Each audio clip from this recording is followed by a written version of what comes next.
कि लहरों का जो सुकून है बेटा वो सभी को पसंद है, लेकिन तूफानों में कश्ती निकालने का मजा ही कुछ और है। ठीक है, तो इसी के साथ करते हैं वीडियो को। हेलो दोस्तों, अगर आप यूपी बोर्ड में टॉप करने का सपना देखते हैं तो आज का ये वीडियो आप लोगों के लिए बहुत इंपॉर्टेंट होने वाला है। आज के इस वीडियो से बढ़कर कोई भी वीडियो आपके लिए नहीं होगा, क्योंकि आज के इस वीडियो में जो भी चीज़ बच्चों हम आपको बताने वाले हैं वो प्रैक्टिकल की हुई चीज़ें हैं और वो चीज़ आपको कोई नहीं बताएगा। तो आप सभी लोग इस वीडियो को शुरू से लेकर पूरा लास्ट तक देखिएगा, जिससे सारी चीज़ें आपको तरीके से समझ आ सके और आप इस तरीके से पढ़कर आप अपने एग्ज़ाम में टॉप कर सकें, अखबार में आपका नाम आ सकें, आप अपने माँ बाप का नाम और साथ ही साथ अपना नाम भी रोशन कर सकें। ठीक है, तो सभी बच्चे शुरू से लेकर लास्ट तक बने रहिएगा। तो चलिए बच्चों, करते हैं वीडियो को स्टार्ट।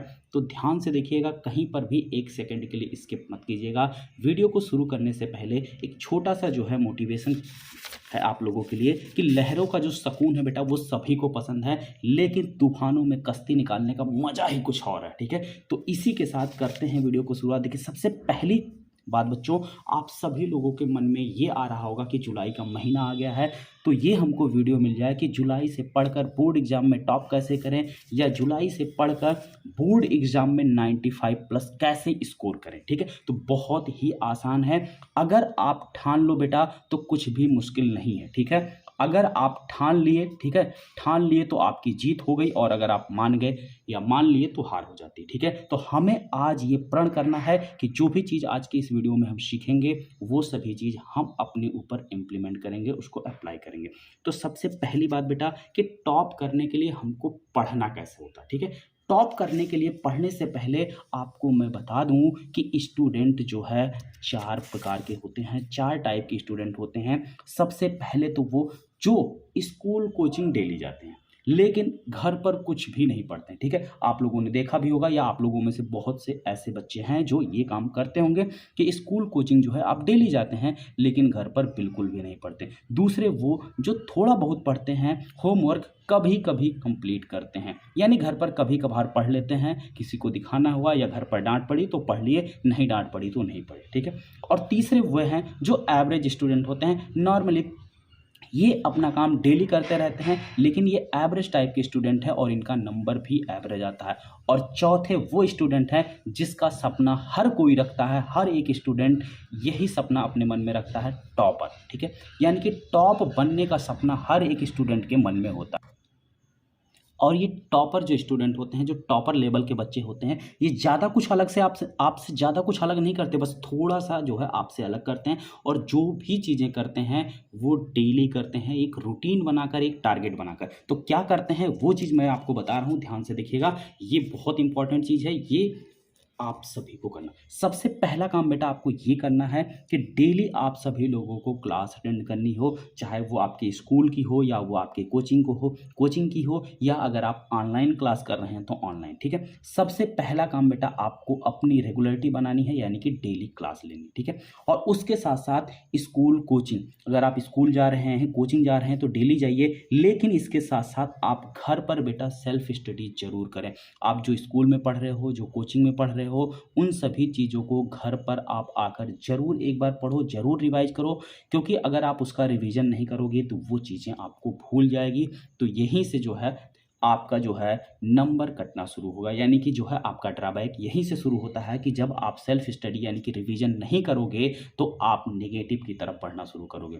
तीसरी सबसे इंपॉर्टेंट बात बेटा ये है कि आप अपना डेली का एक टारगेट बनाओ, क्योंकि बिना टारगेट के आप कुछ भी नहीं करोगे। अगर आप टारगेट ही नहीं सेट करोगे तो आपको यही नहीं पता कि हमें आज के दिन करना क्या है, तो आप क्या करोगे, कुछ भी नहीं करोगे। ये जो 3 टाइप के स्टूडेंट होते हैं इन्हीं की श्रेणी में आप आते हैं कि इनका कोई टारगेट नहीं होता। ठीक है, इनका कोई भी टारगेट नहीं होता, जो मन में आया वो कर लिए। एक फिक्स गोल रखो, एक फिक्स टारगेट रखो, तब आप अपने टारगेट को अचीव करोगे और आप तब जो है धीरे धीरे आगे बढ़ोगे। ठीक है, तो सबसे पहला काम बेटा क्या करना है, आपको अपना एक टारगेट सेट करना है, और टारगेट सेट करने के साथ साथ आप सभी को एक प्रॉपर टाइम टेबल बनानी है, एक प्रॉपर टाइम टेबल बनानी है। और टाइम टेबल बेटा ऐसा बनाओ कि जिससे आप डेली पढ़ सको, जिसे आप डेली फॉलो कर सको। ये नहीं कि आज आप टाइम टेबल बना के दीवार पर चिपका दिए, एक दिन पढ़े दूसरे दिन से टाइम टेबल की ज़रूरत ही ना पड़ी। ठीक है, तो ऐसा टाइम टेबल नहीं होना चाहिए। अब देखिए, आप लोगों के स्कूल का टाइमिंग, कोचिंग का टाइमिंग क्या है, क्या नहीं है, ये हमें नहीं पता, ठीक है? ये आपको बेहतर पता है। तो आप सभी लोग बेटा अपने लिए एक प्रॉपर टाइम टेबल बना सकते हो, लेकिन एक एग्जाम्पल के तौर पर एक मोटा टाइम टेबल जो है मैं आपको जेन्युइन टाइम टेबल दे रहा हूँ।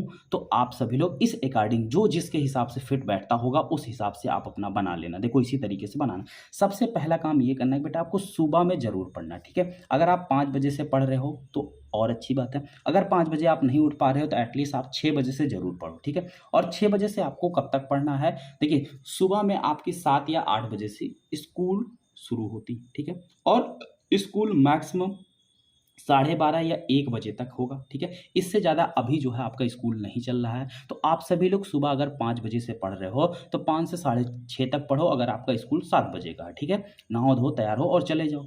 जिस हिसाब से आपकी स्कूल की डिस्टेंस है उस हिसाब से, कि स्कूल के टाइम से पहले जो है आपको पढ़कर ख़त्म कर लेना है चीज़ों को, या जो भी एक सब्जेक्ट आप पढ़ रहे हो उसे इतना टाइम दे दो कि जो भी हम सुबह का टारगेट बनाए हैं वो सुबह का टारगेट अपना हम कंप्लीट कर लें, ठीक? और उसके बाद स्कूल चले जाएँ। स्कूल से आने के बाद शाम को आप 5 या 6 बजे से पढ़ने बैठ जाओ, 8 बजे तक पढ़ो। 8 बजे के बाद आप खाना-पीना खाओ और 9 बजे से फिर 11 बजे तक पढ़ने बैठ जाओ। बीच में आप चाहो तो खेलो, कूदो या जो भी करना चाहते हो आप आराम से करो, ठीक है? अगर आप खेल कूद रहे हो तो आप आराम से 6 बजे से पढ़ सकते हैं, ठीक है? 5 या साढ़े 5 तक आराम से आप खेल-ऊल के आओ, उसके बाद आराम से शांति से मुँह धो लो, हाथ धो लो, पानी पियो या चाय पियो, जो भी करना है आप उसके बाद रिलैक्स हो। रिलैक्स माइंड से जो है आप आराम से 6 से 8 पढ़ सकते हैं, या अगर लेट हो रहा तो 6:30 कर सकते हैं, ठीक है? लेकिन पढ़ना ज़रूर है। ये जो टाइम टेबल है, इस टाइम टेबल के अकॉर्डिंग आपको पढ़ना ज़रूर है, ठीक है? टाइम में थोड़ा-सा आप आधे घंटे का इधर-उधर आप कर सकते हैं, वो आपके ऊपर है कि आप किस हिसाब से फ्री हो, किस टाइम से बच्चों फ्री हो, वो चीज़। अब जो आती है सबसे मोस्ट इम्पोर्टेंट टॉपिक, यानी कि मोस्ट इम्पोर्टेंट पॉइंट, ये आप सभी लोग अपने माइंड में ध्यान रखना। सबसे पहली बात ये है कि बेटा स्कूल, कोचिंग, ठीक है? आपकी स्कूल हो या कोचिंग हो, दोनों में सेम टॉपिक पढ़ो, ठीक है? ऐसा नहीं कि स्कूल में जो है आप मैथ का एक्सरसाइज 1.1 पढ़ रहे हैं और आप कोचिंग में जो है सेकंड चैप्टर यानी कि एक्सरसाइज 2.1 पढ़ रहे हैं, ठीक है? और कभी-कभी आपके मन में ये भी ख्याल आता है कि स्कूल वाले सर जो है सही से नहीं पढ़ा रहे हैं, कोचिंग वाले सर अच्छा पढ़ा रहे हैं, तो आप स्कूल में ध्यान नहीं देते हो, ठीक है? तो ऐसा बेटा बिल्कुल भी नहीं है। आप सभी लोगों को स्कूल में जो भी पढ़ाया जाए, आप अपना 100% दो, ठीक है? आप दूसरों का मत देखो, आप अपना 100% दो। आप 100% के साथ पढ़ो जो भी चीज़ें आपको पढ़ाई जाती है। देखो फ़ायदा क्या होता है सेम टॉपिक पढ़ने से, कि जो भी टॉपिक आपने स्कूल में पढ़ा वही टॉपिक आपने कोचिंग में पढ़ा, जो थोड़ा बहुत डाउट रहा आपको टॉपिक में वो क्लियर हो गया, और फिर घर पर आकर उसी टॉपिक का आपने रिवीजन कर लिया, तो वो टॉपिक पूरी तरीके से आपका हो गया, यानी कि आप उस चीज़ को फिर कभी नहीं भूलोगे। ये बात याद रखना, ठीक है? तो हमेशा याद रखना कि कोई भी टॉपिक पढ़ना, स्कूल, कोचिंग, वो हर दोनों जगहों का टॉपिक जो हो वो सेम हो, और सबसे इम्पॉर्टेंट बात, उसी चीज़ का आप घर पर रिवीजन करो, ठीक है? अगला जो सबसे इम्पॉर्टेंट बात है बेटा, वो ध्यान दो, आप लोगों के लिए बहुत ज़्यादा इम्पॉर्टेंट है कि कौन सी बुक पढ़ें। आप लोगों के मन में ये बहुत सारे डाउट होते हैं कि सर कौन सी बुक पढ़ें, ठीक है? तो अब बुक की अगर हम बात करें तो आपका एनसीईआरटी है, कुमार मित्तल है, अरिहंत है, एस.एल. अरोरा है, इसी में जो है विद्या प्रकाशन है, कई प्रकाशन की जो है आपकी बुकें आती हैं, ठीक है? तो आप लोग कन्फ्यूज़ होते हैं कि सर कौन सी बुक पढ़ें? तो आपको बुक के लिए बेटा बिल्कुल भी कन्फ्यूज़ नहीं होना है। बुक के रूप में आप कोई भी एक, ठीक है? बुक के रूप में आप कोई भी एक, ज़्यादा नहीं, कोई भी एक बुक आप फॉलो कर सकते हैं। NCERT, Mittal, Arihant, S L. अरोरा, ठीक है? क्वेश्चन बैंक तो आपके एग्जाम के टाइम पे आता है, इसकी तो बात मत करो, ठीक है? तो कोई भी एक बुक जो आपको प्रॉपर तरीके से समझ में आए वही आपको पढ़ना है। अब एनसीईआरटी, आपका पूरा सिलेबस देखो बेटा एनसीईआरटी का है, तो हम यही सजेस्ट करेंगे कि एनसीईआरटी की बुक आप सभी लोगों के पास होनी चाहिए। एनसीईआरटी के जो टॉपिक हैं उन सभी टॉपिक को आप किसी भी बुक, चाहे कुमार मित्तल या कोई भी साइड बुक आप लेके आराम से पढ़ सकते हैं, लेकिन एनसीईआरटी की जो बुक है वो आप सबके पास होनी चाहिए। एटलीस्ट आपको पता होना चाहिए कि हमारा सिलेबस क्या है, क्योंकि जब तक हमें यही नहीं पता है कि हमारा दुश्मन कौन है तब तक हम मारेंगे किसको, ठीक है? तो इसलिए हमें ये चीज़ पता होनी चाहिए कि हमारा सिलेबस क्या है। तो सिलेबस, ठीक है, आपका पूरा का पूरा एनसीईआरटी है। और इस बार आपकी सिलेबस में बहुत सारी चीज़ें जो पिछली बार रिड्यूस हुई थी वो भी चीज़ें और ऐड हो गई हैं, ठीक है। तो वो चीज़ें आप ध्यान रखिएगा, काफ़ी कुछ आपके सिलेबस में ऐड हुआ है, तो वो चीज़ आप ध्यान रखिएगा। जो चीज़ें नई ऐड हुई हैं वहाँ से क्वेश्चन बनने की संभावना ज़्यादा होती है, तो थोड़ा सा ध्यान दीजिएगा उन चीज़ों को, ठीक है। अब लास्ट में हम बात कर रहे हैं बेटा, अगर आप सभी लोगों का टॉप करने का सपना है तो क्या काम आपको करना है और क्या काम आपको नहीं करना है, इसका खास ख्याल रहे, ठीक है। टॉप करने के लिए क्या काम आपको करना है, क्या नहीं करना है, ये चीज़ ध्यान करना है, इसका खास ख्याल रहे, ठीक है। टॉप करने के लिए क्या काम आपको करना है, क्या नहीं करना है, ये चीज़ ध्यान देना सबसे पहला और इम्पॉर्टेंट पॉइंट। कि अगर आप टॉप करने का सपना देखते हैं या टॉप करने का आपका सपना है तो आपको बेटा रटना बंद करना होगा। आप चीज़ों को रटेंगे नहीं बल्कि क्या करेंगे, टॉपिक को समझेंगे, ठीक है। और टॉपिक को समझेंगे और समझने के बाद उसका रिवीजन करेंगे और डेली पढ़ेंगे और उसके साथ साथ जो भी आप पढ़ोगे उन सभी चीज़ों को कॉपी पेन लेके प्रैक्टिस करोगे या उससे रिलेटेड जितने भी क्वेश्चन आपके 2-3 साल के पेपर में या 2-3 साल के एग्जाम में पूछे गए हैं उन सभी क्वेश्चन को आप सभी को क्या करना है, प्रैक्टिस कर लेना है। क्योंकि जितना ज़्यादा आप प्रैक्टिस करोगे उतना ज़्यादा ही आप स्ट्रांग होगे, मजबूत होगे। अगर आप किसी भी देखो ह आपके अगर हम इंटर की बात करें तो इंटर में आपको 5 सब्जेक्ट पढ़ने हैं, 10th की बात करें 10th में आपको 6 सब्जेक्ट पढ़ने हैं। तो ज़रूरी नहीं है कि आपके सभी सब्जेक्ट स्ट्रांग ही हों, तो कुछ ना कुछ ऐसे भी सब्जेक्ट होंगे जो आपको दिक्कत देते होंगे या कहीं न कहीं आपको परेशानी क्रिएट करते होंगे, ठीक है। तो उन सभी सब्जेक्ट को भी आप थोड़ा बहुत टाइम देंगे, ये नहीं कि उसमें हमें दिक्कत हो रही है या वो हमें परेशान कर रहा है तो उस टॉपिक को, उस सब्जेक्ट को हम छोड़ ही दें, उसको हम बाद में देखें। क्योंकि देखो होता क्या है कि आप परेशानियों से बेटा जब तक भागेंगे परेशानियां तब तक आपका पीछा करेंगे, ठीक है। तो याद रखना परेशानियों से भागना नहीं है।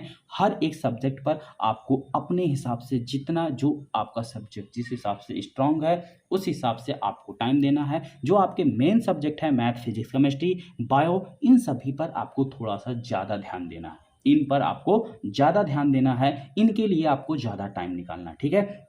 और उसके साथ साथ ये आप लोगों के लिए रामबाण चीज़ है कि डेली का जो टारगेट आपने बनाया है वो आप कंप्लीट करके ही सो। यानी कि डेली का आपका जो भी टारगेट है बेटा वो आप अपना टारगेट कंप्लीट करो। क्योंकि जब आप टारगेट कंप्लीट नहीं करोगे तो फिर आपके लिए दिक्कत खड़ी हो सकती है। यानी कि आपका काम बहुत सारा पेंडिंग हो जाएगा और जब काम पेंडिंग हो जाएगा, पता चला आज आपको एक चैप्टर के 5 क्वेश्चन करने थे और आपने पहले चैप्टर के 5 नहीं बल्कि 2 क्वेश्चन करा, तो फिर सोचो अगले दिन भी आप दूसरे चैप्टर का 5 क्वेश्चन अगर करने वाले हो तो आज का 3 क्वेश्चन बच गया, दूसरे दिन के लिए आपको पास 8 क्वेश्चन हो गया। अब पता चला दूसरे दिन का भी 8 क्वेश्चन नहीं पूरा हो पाया तो पता चला दूसरे दिन आप बड़ी मेहनत करके 4 क्वेश्चन कर पाए, 4 बच गया तो अगले दिन के लिए 9 हो जाएगा। तो इस तरीके से आपके ऊपर देखो डे बाय डे क्या होगा, प्रेशर बढ़ता जाएगा, लोड बढ़ता जाएगा, ठीक है। इसीलिए आप अपना डेली का जो टारगेट है वो कंप्लीट करो और डेली का जब टारगेट आपका कंप्लीट हो जाएगा